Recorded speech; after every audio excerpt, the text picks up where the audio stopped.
বান্দি, এই কোরআন শরীফকে আমি রব সৃষ্টি করেছি, আমি রব নাজিল করেছি।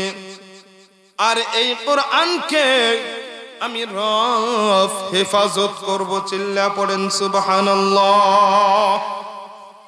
এ বাজান খেয়াল করে শুনতে হবে, এই কোরআন যাদের মধ্যে আছে তাদেরকে মান আল্লাহ দিয়েছে, তাদের ইজ্জত আল্লাহ দিয়েছে। কথা বলেন ঠিক কিনা? আর আপনার সন্তান, আপনার নাতিপুতি বাতিজা যারা আছে তাদেরকে যদি এই মাদ্রাসায় দিতে পারেন, কোরআন পড়নেওয়ালা একজন বানাতে পারেন, আল্লাহ পাক রব্বুল আলামিন আপনার মরতে দেরি হবে।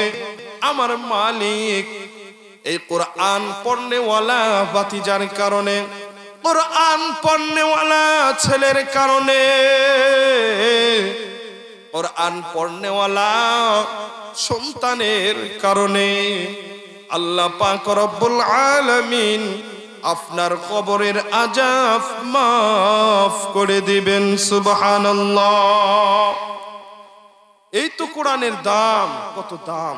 যেই কাপড়ের কোনো দাম ছিল না, কোনো ইজ্জত ছিল না, আপনার গায়ে যেই কাপড় আছে সেই কাপড়টা যদি এই কোরআনের সোহবত লাগার কারণে, কোরআনের সাথে থাকার কারণে মানুষ যদি সেই গেলাফকে এত সম্মান করতে পারে, একবার বুকে জড়িয়ে নেয়, আরেকবার চুমু খায়, আরেকবার কপালে নেয়, সব সময় কোরআন যেরকম ভাবে বুকের মধ্যে জড়িয়ে রাখতে চেষ্টা করে, ঠিক ওই গেলাফকেও বুকের মধ্যে জড়িয়ে রাখতে মানুষ পাগল পাড়া হয়ে যায়। কথা বলেন ঠিক কিনা? আর দেখেন পৃথিবীর মধ্যে কত সুর, কত গান, কত কি ইত্যাদি ইত্যাদি রয়েছে। কথা বলেন ঠিক কিনা? আর পৃথিবীর মধ্যে এরকম কি কোনো জায়গায় ইতিহাস আছে বাজান? কোন মসজিদ, কোন মাদ্রাসার ইমাম সাহেবের মাধ্যমে এরকম কি ঘটনা ঘটেছে যে নামাজের মধ্যে সূরা ফাতিহা? দেখেন আল্লাহর কি মুজিজা, আল্লাহর কি কুদরতের খেলা, এই কোরআনের কি মুজিজা, কি সুন্দর মালিক কোরআন শরীফ নাজিল করেছেন। আর এই কোরআন শরীফের মধ্যে একটি সূরা আছে যার নাম হচ্ছে সূরাতুল ফাতিহা। এই ফাতিহা প্রত্যেকটা দিন, প্রত্যেক নামাজে সুন্নত, ওয়াজিব, আপনার কি বলে তাহাজ্জুদ, নফল, ফরজ নামাজের মধ্যে সূরাতুল ফাতিহা ছাড়া নামাজ হয় না। কথা বলেন ঠিক কিনা? প্রত্যেকটা দিন আমার ইমাম সাহেব, আপনার ইমাম সাহেব সূরাতুল ফাতিহা বলতাছে। কোন মুক্তাদি, কোন মুসল্লি পিছনে যারা থাকে তারা কিন্তু আজ পর্যন্ত কেউ এখনো পর্যন্ত বলতে পারেনি যে হুজুর আপনার তেলাওয়াত সূরা ফাতিহা সুন্দর হয় না, সূরা ফাতিহা ভালো লাগে না। কথা বলেন ঠিক কিনা?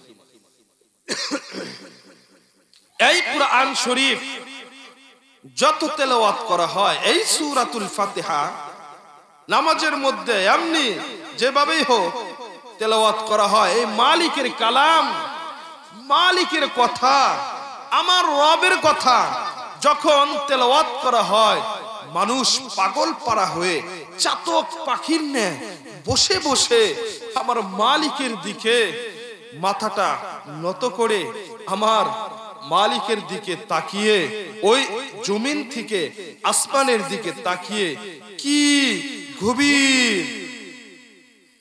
ভাবে তেলাওয়াত শ্রবণ করতে থাকে, তেলাওয়াত শুনতে থাকে। কথা বলেন ঠিক কিনা? এর কারণটা কি বাজান জানেন?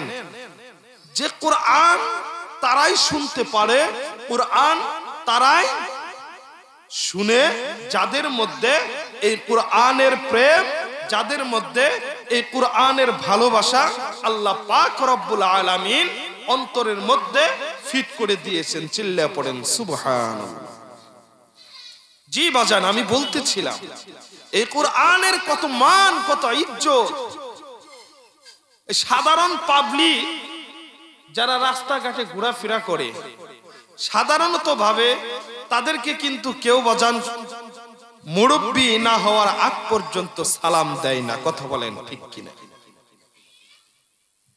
আর হাফিজুল কুরআন যাদের বয়স 20, 30, 50 এখনো পর্যন্ত যায়নি, যাদের বয়স 12 থেকে 13 অথবা 15 থেকে সর্বোচ্চ 16 বছরই ধরেন, এদেরকে রাস্তার মধ্যে যখন দেখে মানুষ অটোমেটিক সালাম দেয়। কথা বলেন ঠিক কিনা? এর কারণটা কি বাজান জানেন? এদের অন্তরের মধ্যে আমার মালিকের কোরআন রয়েছেন। চিল্লায়ে পড়েন সুবহানাল্লাহ। জি বাজান, আপনার সন্তান, নাতি, আত্মীয় স্বজন যখন মাদ্রাসায় পড়বে, অটোমেটিক তাদেরকে দেখলেও আমাদেরকে সম্মান দেওয়ার ইচ্ছা করবেন। কথা বলেন ঠিক কিনা? অটোমেটিক সম্মান চলে আসবে, সম্মান বের হয়ে আসবে। হায় হায়, এই তলাবুল ইলম, এটা হচ্ছে কোরআনের হাফেজ, কোরআন পড়নেওয়ালা, মাদ্রাসায় পড়নেওয়ালা, এর মধ্যে আমার মালিকের কালাম আছে, আমার রবের কোরআন আছে। এই হাফেজকে সম্মান করতে হবে। যদি আমার গ্রামের সন্তান হয়, যদি আমার এলাকার সন্তান হয় না কেন, যদি আমার বাতিজা হোক না কেন, যদি আমার নাতি হোক না কেন, অটোমেটিক আমাদের অন্তরের ভিতরে চলে আসে, না, এর সাথে বেয়াদবি করা যাবে না, এর মধ্যে আমার মালিকের কোরআন আছে। চিল্লায়ে পড়েন সুবহানাল্লাহ। সম্মানিত হাজিরিন, যাদের কোরআন, যাদের মধ্যে আমার মালিকের এই কোরআন রয়েছে আর যাদের মধ্যে নেই, এই দুই গ্রুপের লোক কিন্তু এক নয়। কথা বলেন ঠিক কিনা? আর আপনি আর আমি যদি ইচ্ছা পোষণ করি এই কোরআনকে থামিয়ে দেওয়ার জন্য, আপনি আর আমি কি এই মালিকের কোরআনকে থামিয়ে দিতে পারবো বাজান? যেখানে আমার মালিক কোরআন ওয়ালাদের সম্মান দিয়েছে, কোরআনকে সম্মান দিয়েছে, এই কোরআনকে আমার মালিক সৃষ্টি করেছেন, আমার মালিক নাজিল করেছেন, আর এই কোরআনকে আমার মালিক হেফাজত করবেন। চিল্লায়ে পড়েন সুবহানাল্লাহ। আর যারা এই কোরআন পড়বে তাদেরকেও আমার মালিক হেফাজত করবেন। সুবহানাল্লাহ। আল্লাহ পাক রব্বুল আলামিন পবিত্র কালামুল্লাহর মধ্যে ইরশাদ করেন, ইন্না নাহনু নাযালনা যিকরা ওয়া ইন্না লাহু লাহাফিজুন। আমার মালিক বলেন, এ গোলাম, এ বান্দা বান্দি, এই কোরআন শরীফকে আমি রব সৃষ্টি করেছি, আমি রব নাজিল করেছি, আর এই কোরআনকে আমি রব হেফাজত করব। চিল্লায়ে পড়েন সুবহানাল্লাহ।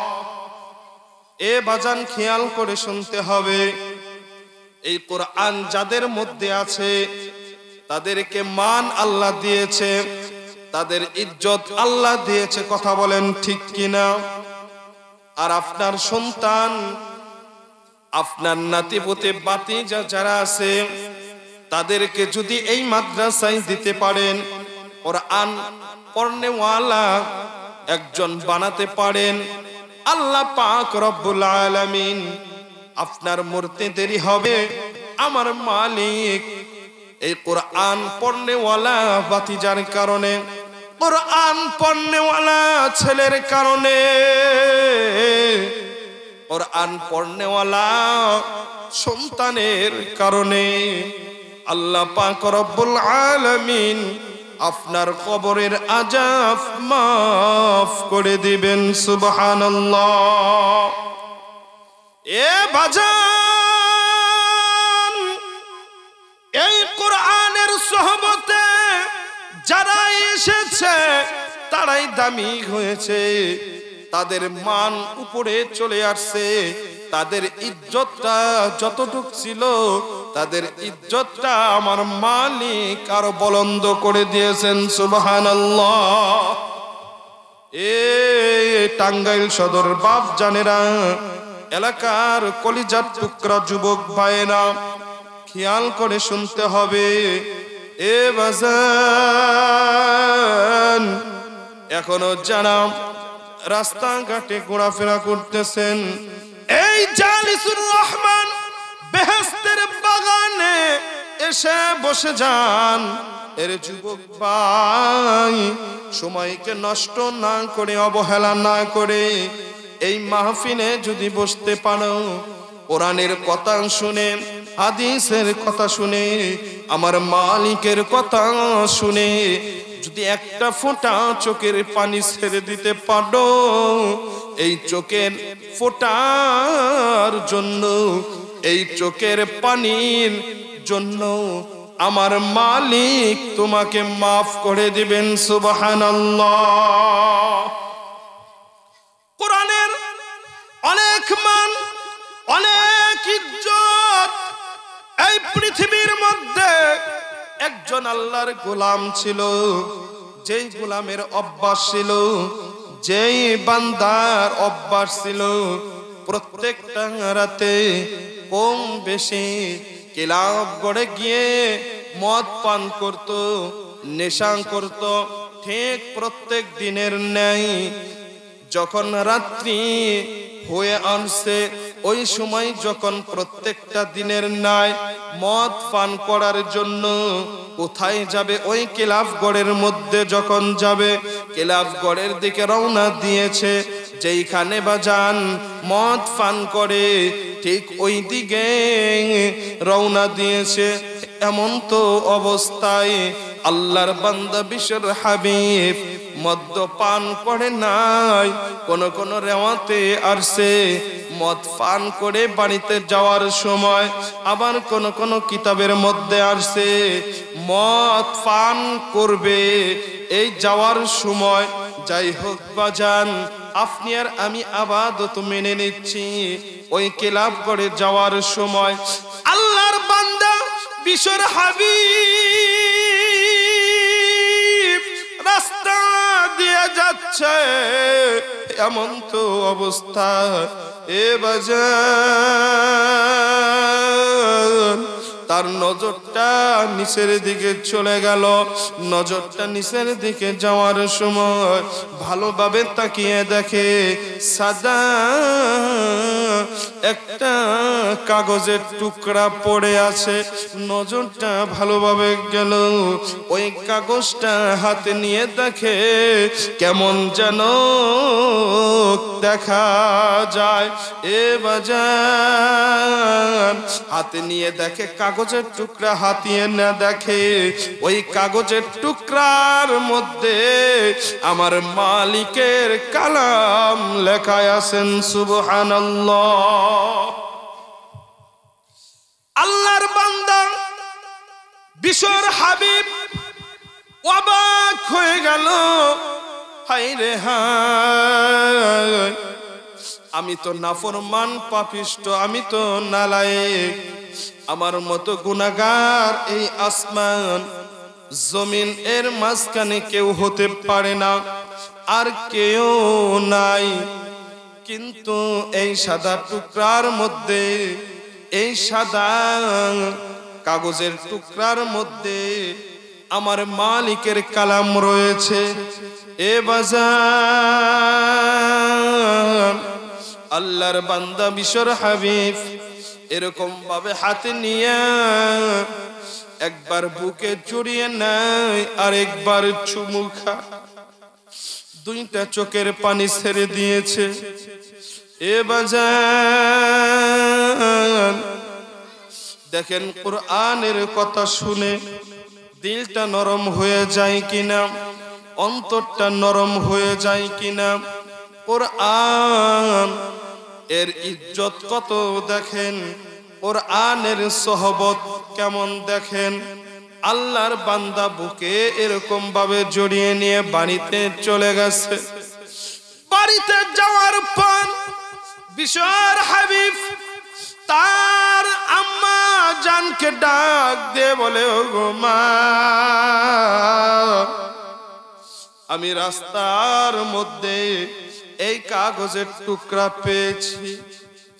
তার মা হাতে নিয়ে দেখে দুনিয়ার কোন নাম নয়, দুনিয়ার কোন মানুষের নাম নয়, এই কাগজের টুকরার মধ্যে আমার রব্বে কাবা ওই মালিকের নাম রয়েছেন। চিল্লা পড়েন সুবহানাল্লাহ। আল্লাহর বান্দি ওই কাগজের টুকরা হাতে নিয়ে আমার মালিকের দিকে তাকিয়ে বলে, এই জমিন থেকে আসমানের দিকে তাকিয়ে বলে, এ মালিক,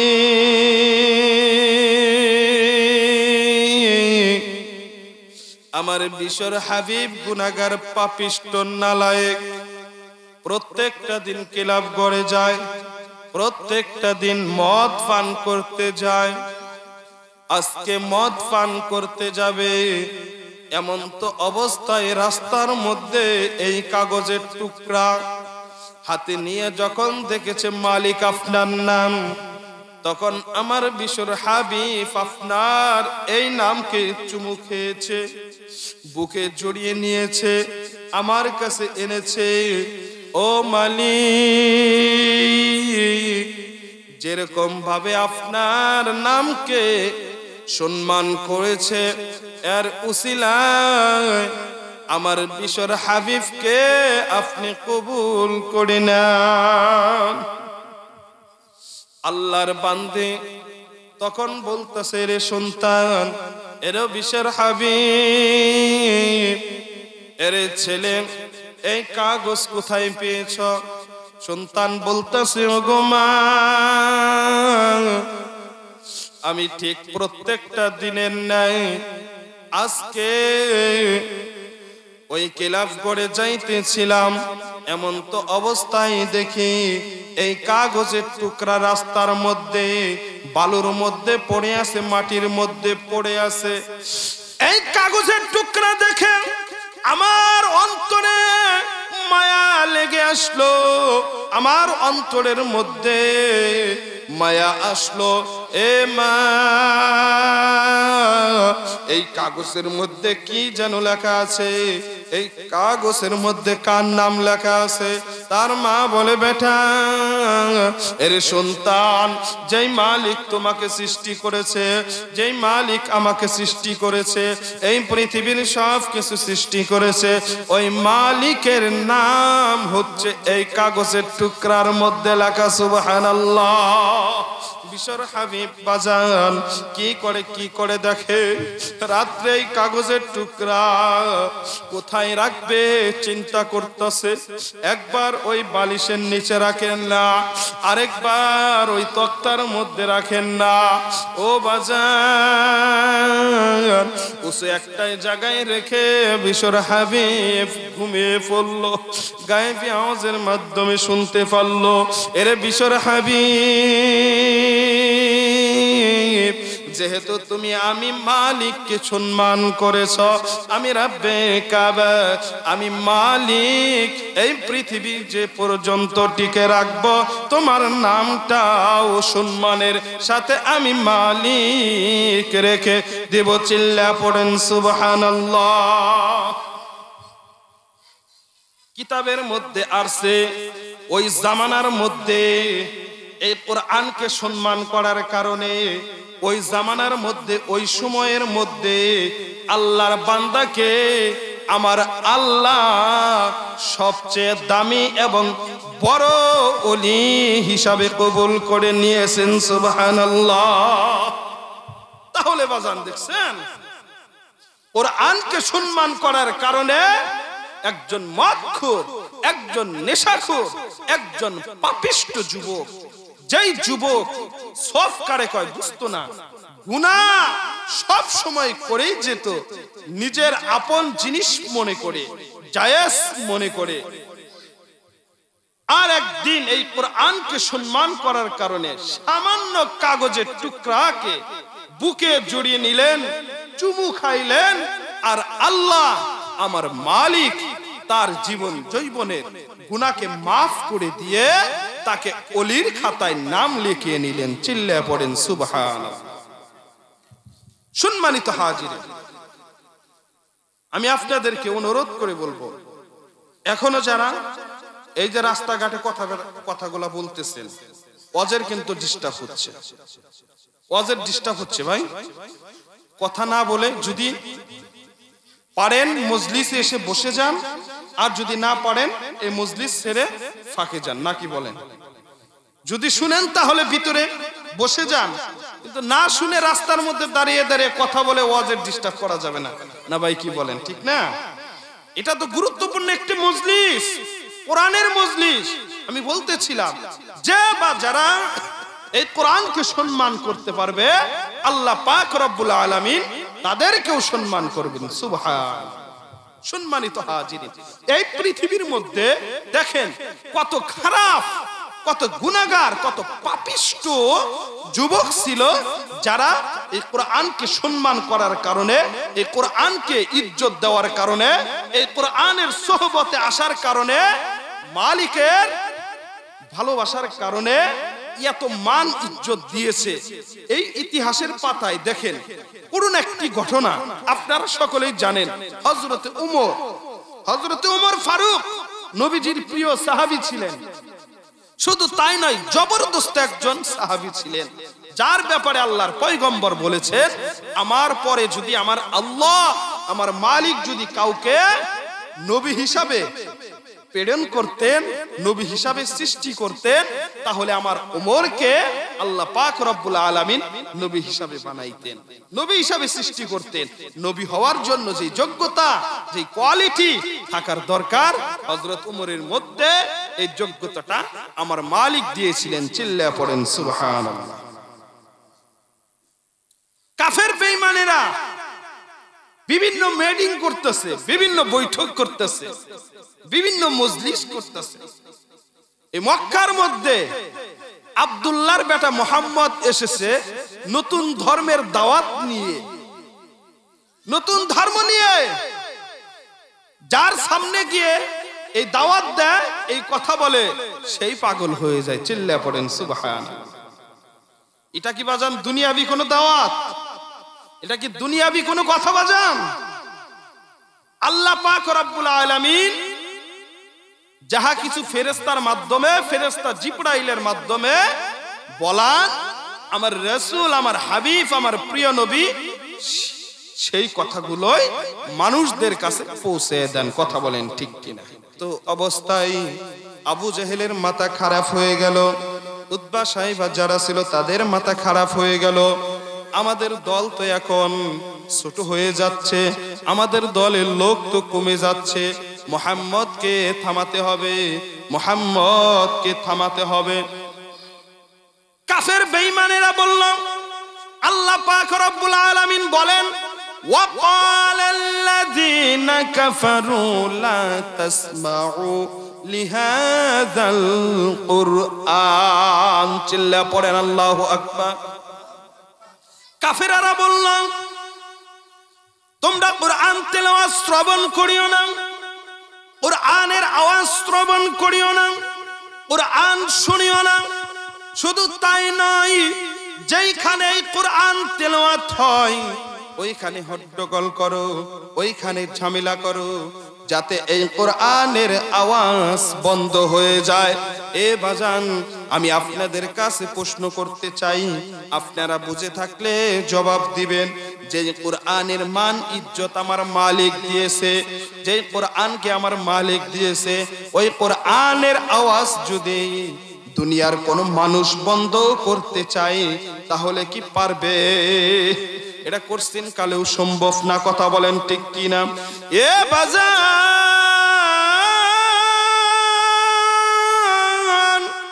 হযরতে ওমর ফারুক দেখেন কত বড় বেঈমান ছিল।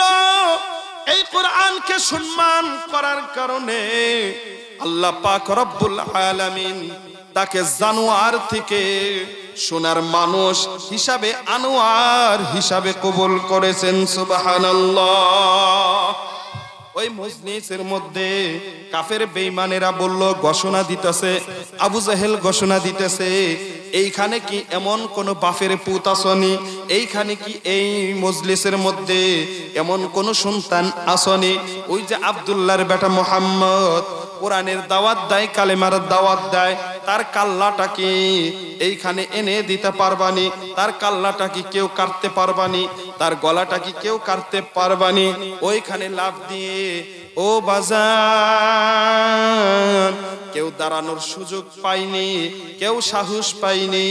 ওই মজলিস থেকে একজন যুবক লাফ দিয়ে দাঁড়িয়ে বলে, হে নেতা আবু জাহেল, এইখানে দাঁড়ানোর কেউ সাহস পাবে না।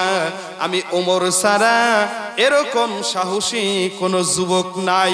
হযরতে ওমর তখন কালিমা গ্রহণ করে নাই। এ বাজার, হযরতে ওমর লাফ দিয়ে দাঁড়িয়ে বলে, ও নেতা, আপনি চিন্তা করিয়েন না, আপনি চিন্তা করিয়েন না। আপনি যেই পুরস্কার দিতে চাইছেন, আপনার কথা যদি ঠিক থাকে, আপনার কথা অনুযায়ী আমি খাত্তাবের বেটা ওমর ওই আব্দুল্লাহর বেটা মুহাম্মদের কাল্লা আনতে যাব। চিল্লা পড়েন নাউজুবিল্লাহ। হযরতে ওমর, এ বাজার, হযরতে ওমর ফারুক তখনও ইসলাম গ্রহণ করে নাই। বেঈমানদের কথার কারণে বেঈমানেরা পুরস্কার দিতে চাইছে। আব্দুল্লাহর বেটা মুহাম্মদের কাল্লা আনতে হযরতে ওমর ফারুক লাফ দিয়ে দাঁড়িয়ে গেছে। নবীজি গর্দান আনার জন্য হযরতে ওমর রওনা দিয়েছে, হাতে দাঁড়ালু তরবারি নিয়ে। এ বাজান, রাস্তার মধ্যে তার একজন যুবকের সাথে সাক্ষাৎ হয়ে গেল, নবীজির সাহাবীর সাথে সাক্ষাৎ হয়ে গেল। সাক্ষাৎ হওয়ার পর বলতাছে, আপনি কোথায় যাচ্ছেন ওমর? কয়, এই মক্কার মধ্যে, এই শহরের মধ্যে আব্দুল্লাহর বেটা মুহাম্মদ নাকি কালেমার দাওয়াত দেয়, কোরআনের দাওয়াত দেয়, এর জন্য তার কাল্লা আনার জন্য যাচ্ছি। তখন ওই সাহাবী বলে, তখন ওই যুবক বলে, এ ওমর, আপনি যার মাথা আনার জন্য যাচ্ছেন, যার কাল্লা আনার জন্য যাচ্ছেন, তার জন্য তো পাগল হয়েছে আপনার বাড়ির লোকে। চিল্লা পড়েন সুবহানাল্লাহ। এ বাজান, আপনারা সকলেই হয়তো বা জানেন, হযরতে ওমর ফারুক তার কিন্তু একটি বোন ছিল। ওই বোন কিন্তু নবীজির কাছে কালেমার বায়াত গ্রহণ করে কিন্তু মুসলমান হয়েছিল উমরের আগে। কথা বলেন ঠিক কিনা? যতটুক রাগ নিয়ে হযরতে উমর নবীজির কাল্লা আনার জন্য বের হয়েছিল, আর তার বাড়ির লোকের কথা শুনে হযরতে উমরের রাগ জিদ আরো বেড়ে গেল। হযরতে ওমর আরো রাগান্বিত হইয়া তার বাড়ির দিকে চলে গেল। বাড়ির মধ্যে যাওয়ার পর দেখে তার বোন বাড়ির মধ্যে আছে, ঘরের মধ্যে আছে। ঘরের মধ্যে গিয়ে হযরত ওমর তো ওই সময় মুসলমান হননি, হযরতে ওমর ওই সময় ইসলাম গ্রহণ করেননি। ওই সময় হযরতে ওমরের মধ্যে ইসলামের কোনো কিচ্ছু ছিল না। ও মানুষের মতো ওই ঘরের মধ্যে প্রবেশ করে তার বোনকে বলতাছে, এরে বোন, তুমি নাকি মুহাম্মদের কালেমা গ্রহণ করছ, তুমি নাকি কোরআন গ্রহণ করেছ? তখন তার বোন বলতেছে, হ্যাঁ ভাই, আমি তো ওই মুহাম্মদের কালেমা গ্রহণ করেছি। কয়, কি বলো এটা? আমি তো নেতার কাছে ওয়াদা দিয়েছি, আমি তো আবু জেহেলের কাছে কথা দিয়েছি, আর আমি যদি ওই মুহাম্মদের কাল্লা নিয়ে আবু জেহেলের কাছে যাইতে পারি, ওই নেতা আবু জেহেল অনেক পুরস্কার দিবে, আমার পুরস্কারের দরকার। আর তুমি আমার বোন হয়ে ওই মুহাম্মাদের কাছে কালেমা গ্রহণ করছো, মুসলমান হয়েছ, এটা কেমন কথা? এর বোন এখনো সময় আছে, তুমি পাগল হইও না, পাগল হইও না, তুমি কালেমা ছেড়ে দাও। তার বোন বলতাছে, ও ভাই না না না, এটা হবে না, এটা করছেন কালেও হবে না। এ বাজান, যাই বোন কোরআনের জন্য পাগল হয়েছে, আল্লাহর জন্য পাগল হয়েছে, নবীর জন্য পাগল হয়েছে, ওই বোন বলতাছে, ওগো ভাই, এটা আমার পক্ষে সম্ভব নয়, আমি যেই তোমার বোন নবীর কাছে মুসলমান হয়েছি, আমি ওই নবীকে বাদ দিতে পারবো না। এক কথা দুই কথায় রাগান্বিত হইয়া হযরতে ওমর ফারুক তার বোনে আঘাত করা শুরু করে দিল। এ বাজার,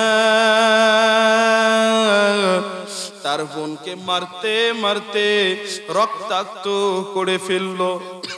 এমন তো অবস্থায় তার বোনকে আবারও বলতাছে, এরে বোন, তুমি কালেমা ছেড়ে দাও, যদি কালেমা ছেড়ে না দাও তাহলে কিন্তু আমি তোমাকে আরো প্রহার করব, আমি তোমাকে আরো মারপিট করব।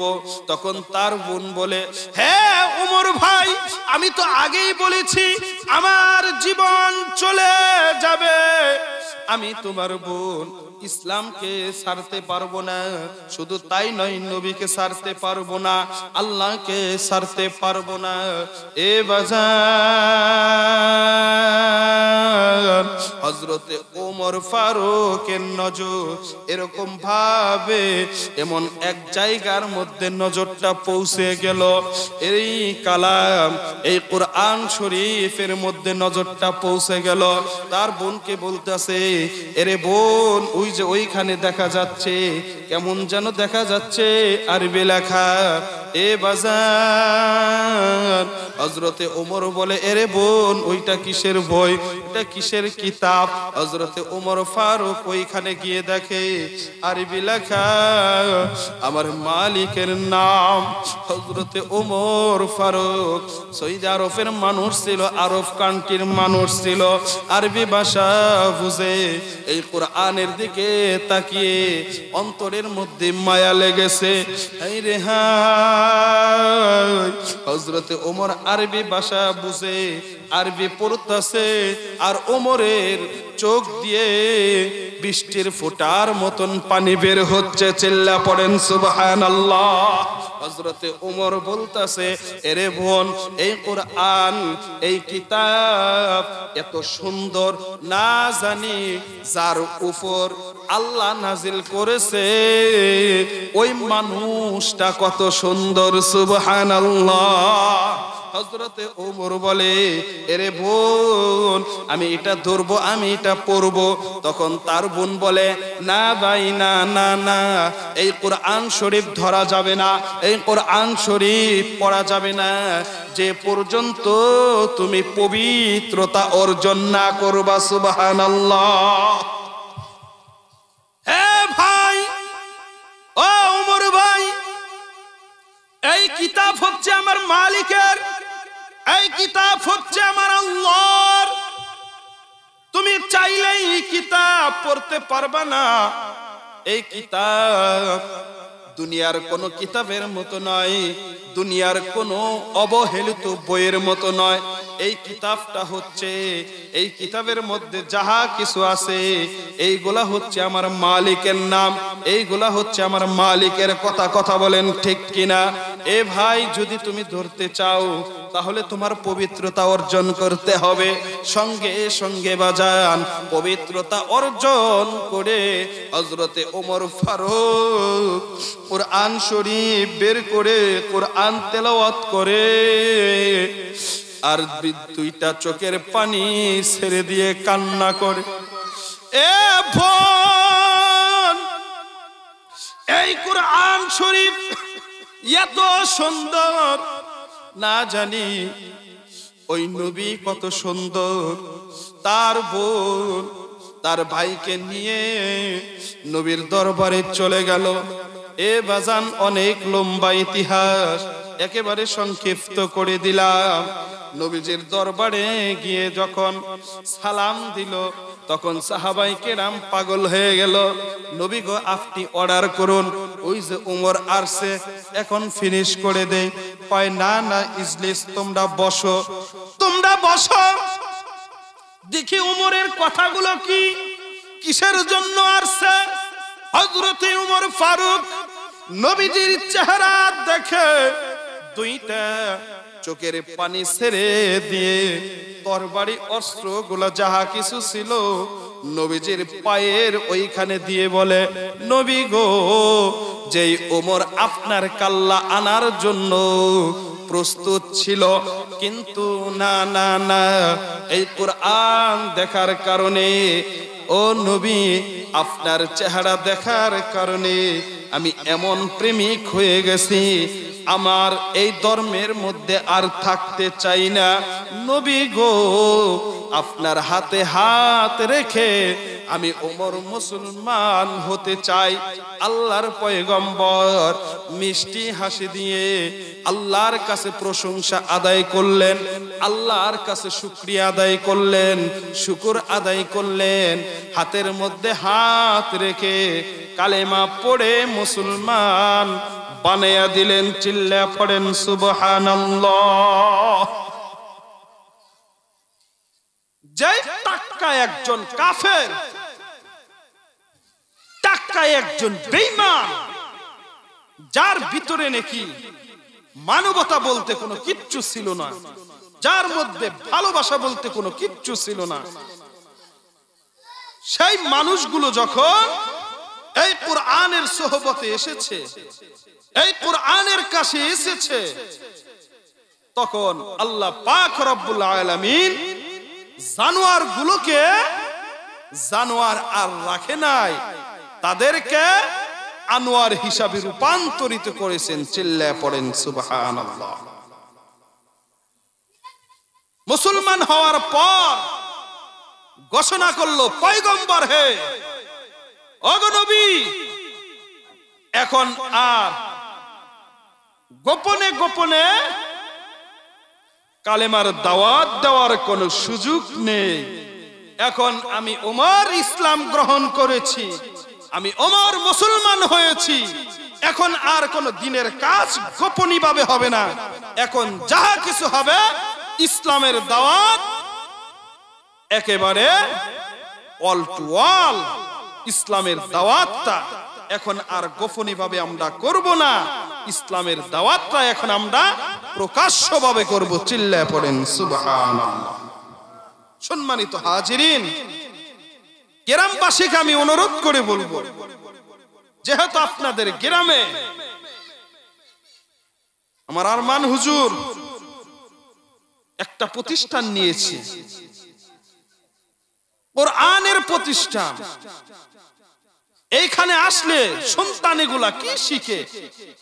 আমি যেই কথা বলেছিলাম যে কোরআন এমন এক কিতাব, এই কোরআনের কাছে আসলে, কোরআনের সহবতে আসলে সোনার মানুষ হিসাবে রূপান্তরিত হয়। সেই সোনার মানুষ বানানোর জন্যই এই দ্বীনি প্রতিষ্ঠান, দ্বীনি মাদ্রাসাগুলো বানানো হয়েছে। এতে আপনারা খুশি না বেজার? এই মাদ্রাসার প্রতি বাজান খেয়াল রাখবেন তো? খেয়াল রাখলে কি হবে? কয়েক সেকেন্ডে আমি শেষ করে দেব বাজান। আপনারা কি রাগ করতেছেন? রাগ করতেছেন? এই দ্বীনি প্রতিষ্ঠানকে এই দিকে যদি নজর রাখেন, খেয়াল রাখেন, এই মাদ্রাসাগুলো প্রতি যদি আপনার ভালোবাসা থাকে, মহব্বত থাকে, আপনার মরতে দেরি হয়ে যাবে। আপনার আমলনামায় যদি কোনো আমল না থাকে, কাল কঠিন ময়দানে আল্লাহ পাক রব্বুল আলামিন বলবে, এরে ফেরেশতারা, এই বান্দার যে আমলের যে সফটওয়্যার ছিল, যে ভিডিও ছিল, এই ভিডিওটা চালু করো, সঙ্গে সঙ্গে দেখতে পারবে যে এই ভিডিওর মধ্যে আপনি মাদ্রাসার মধ্যে আসতেন, মাদ্রাসার হুজুরদের সাথে সম্পর্ক রেখেছেন, ভালোবাসা রেখেছেন, কোন ছাত্র কোন জিনিসের প্রয়োজন সেই প্রয়োজন মিটিয়ে দিয়েছেন আল্লাহ পাক রব্বুল আলামিন। ফেরেশতাদেরকে বলবে তোমরা সাক্ষী, এই মহব্বত থাকার কারণে আমি মাফ করে দিলাম। সুবহানাল্লাহ। আল্লাহ পাক রব্বুল আলামিন আমাদের সব ভাইকে এই মাদ্রাসার প্রতি খেয়াল রাখার তৌফিক দান করুক, সকলে বলি আমিন। আল্লাহ পাক রব্বুল আলামিন যে সমস্ত কথা বললাম আগে আমাকে আমল করার তৌফিক দান করুন, তারপর আপনাদেরকে আমল করার তৌফিক দান করুক, সকলে বলি আমিন। আসসালামু আলাইকুম ওয়া রাহমাতুল্লাহ।